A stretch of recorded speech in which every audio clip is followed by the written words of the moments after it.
ನಮ್ಮ S T ನಿಗಮದ ಒಬ್ಬ ಅಧಿಕಾರಿ ಇವರಲ್ಲ ಅವರು ತೀರ್ಕೊಂಡ್ರಲ್ಲ ಅವರು ಚಂದ್ರಶೇಖರು ಕೇಳಿದ್ದೆ ಒಬ್ಬ ಒಳ್ಳೆ ಅಧಿಕಾರಿ ಅಂತ. ಅದು ಆ ಥರ ಅವರು ಆತ್ಮಹತ್ಯೆ ಮಾಡಿಕೊಂಡಿರೋದು ದುರಂತ. ಅವ್ರಿಗೆ ನನಗೆ ಇದರಿಂದ ತುಂಬ ಖೇದ ಆಗಿದೆ ಮತ್ತು ಅವ್ರ ಕುಟುಂಬಕ್ಕೆ ನನ್ನ ತೀವ್ರವಾದಂಥ ಸಂತಾಪಗಳು ತಿಳಿಸೋಕ್ಕೆ ಬಯಸ್ತೇನೆ. ಸೊ ಅವರು ಆತ್ಮಹತ್ಯೆ ಮಾಡ್ಕೊಳ್ಳುವಾಗ ಕೆಲವು ವಿಷಯಗಳನ್ನು ಬರೆದಿಟ್ಟಿದ್ದಾರೆ ಅಂತ ಹೇಳ್ತಾ ಇದ್ದಾರೆ.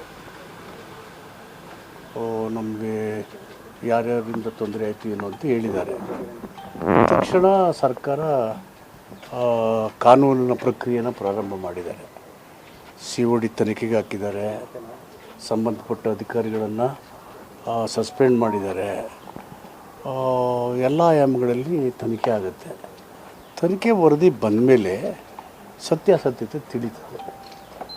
ಅದಕ್ಕೆ ಒಂದು ಘಟನೆ ಆದ ತಕ್ಷಣ ಅಂತ್ಯಕ್ಕಂತೆ ಹೀಗೆ ಹಾಗೆ ಅಂತ ಹೇಳೋಕ್ಕಾಗಲ್ವಲ್ಲ.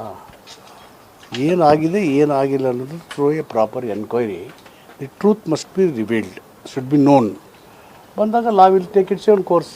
ಸರ್, ಡೆತ್ ನೋಟಲ್ಲಿ ಅವರು 87 ಕೋಟಿ ರೂಪಾಯಿ ಅಕ್ರಮ ವ್ಯವಹಾರ ಆಗುತ್ತೆ ಅನ್ನೋಂಥದ್ದನ್ನು ನೋಟ್ ಮಾಡಿದ್ರು. ದಲಿತರ ಹಣಕ್ಕೆ ರಕ್ಷಣೆ ಇಲ್ವಾ ಸರ್ ಇಲ್ಲಿ? The question of tax payer money ದಲಿತೇತರು ಅಂತ ಬರೋದೇ ಇಲ್ಲ. ಅದು ಸರ್ಕಾರದ ಹಣ ಮತ್ತು ತೆರಿಗೆದಾರರ ಹಣ. ಅದು ದುರುಪಯೋಗ ಆಗಿದೆಯೋ ಇಲ್ವೋ, ಅದು ಯಾವ ಥರ ಆಯಿತು ಏನು ಅನ್ನೋ ಎಲ್ಲ ಆಯಾಮಗಳು ತನಿಖೆ ಆಗುತ್ತಲ್ಲ. ತನಿಖೆ ಆದಮೇಲೆ ಅಲ್ವಾ ಅಂತ್ಯಕಂತೆಗಳ ಮೇಲೆ ಮಾತಾಡೋಕ್ಕಾಗಲ್ಲ, ಹೂವಿಯ ಮೇಲೆ ಮಾತಾಡೋಕ್ಕಾಗಲ್ಲ, ರಾಜಕೀಕರಣಗೊಳಿಸೋಕ್ಕೆ ಉತ್ತರ ಕೊಡೋಕ್ಕಾಗಲ್ಲ. Let the enquiry report come out. Eshwarappa ಅವರ ವಿರುದ್ಧ ಈ ರೀತಿಯ ಒಂದು ಆರೋಪ ಬಂದ ತಕ್ಷಣವೇ ಕಾಂಗ್ರೆಸ್ ಹಗಲು ರಾತ್ರಿ ಎಲ್ಲ ಧರಣಿ ಮಾಡ್ತು, ಹೋರಾಟ ಮಾಡ್ತು, ರಾಜೀನಾಮೆ ಕೊಡೋವರೆಗೂ ಬಿಡ್ತು. ಈಗ ಯಾವ ನೈತಿಕತೆ ಇಟ್ಕೊಂಡು ಮುಂದುವರಿತಾರೆ ಅವರು ಅಂತ?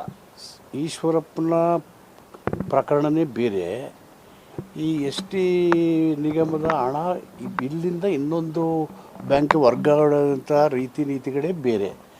They are two different entities. ಅದಕ್ಕೂ ಇದಕ್ಕೂ ಹೋಲಿಕೆನೇ ಇಲ್ಲ. ಬಟ್ ಏನೇ ಇರಲಿ, ಸಮಗ್ರವಾದ ತನಿಖೆ ಆಗುತ್ತೆ. ತನಿಖೆ ವರದಿ ಆಧರಿಸಿ ಕ್ರಮ.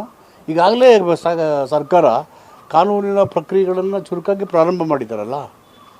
ಈಗ there is nothing to do politics. Nagendra ಅವರು ರಾಜೀನಾಮೆ ಕೊಡೋವರೆಗೂ ನಾವು ಸುಮ್ಮನೆ ಬಿಡಲ್ಲ ಅನ್ನೋಂಥ ಎಚ್ಚರಿಕೆಯನ್ನು ಸರ್ಕಾರಕ್ಕೆ ಬಿಜೆಪಿ ಕೊಡ್ತಾ ಇದೆ. ವಿರೋಧ ಪಕ್ಷಗಳು ವಿರೋಧ ಪಕ್ಷ